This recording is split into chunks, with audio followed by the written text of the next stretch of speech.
Hello and welcome to Lambda U. My name is Carol Cuello and I am a LICOR Solutions and Support Scientist. Today we're going to be talking to you about the ins and outs of antibodies and how you can use them for different applications in the lab, especially for Western blotting. The reason why we decided to make this video today is because I actually remember when I first joined the lab and I was put on antibody duty. Being on antibody duty meant that I had to keep track of all the antibodies we had in the lab, I had to keep stock and make sure we didn't run out of anything that we needed. And to tell you the truth, it was very overwhelming because we had so many different antibodies. Primary antibodies, secondary antibodies, monoclonal, polyclonals, and so on. It wasn't until I took my first immunology course that I fully started grasping the concept of why we needed all those options there. So today, the aim of this course is to share with you everything that you need to know about antibodies so that you can take charge of your immunobiological assays and run your protocols efficiently.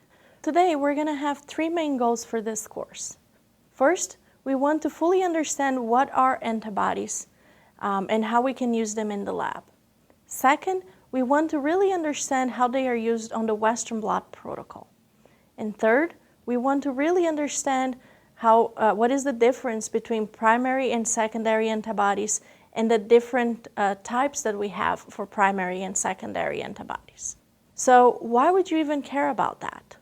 Because if you actually know what antibodies you're using and why on your Western blot protocol, that's going to make your day-to-day routine much easier, and it's also going to increase your data significance and reproducibility. So before we actually start on this journey, there are a few terms that we need to be aware of. First and foremost, antibodies. Antibodies are a type of immunoglobulin. Those are proteins that are high molecular weight and produced by B cells. They respond to a specific offense against our body, and those offenses can be called antigens. Good examples of antigens are proteins found in the surface of bacteria and viruses, as well as toxins. So the definition of an antigen is any substance that is capable of eliciting an immune or autoimmune response.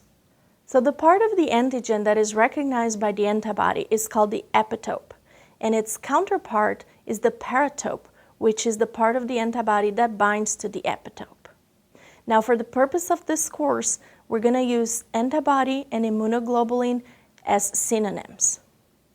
Now that we know all that, let's dig into antibody structure.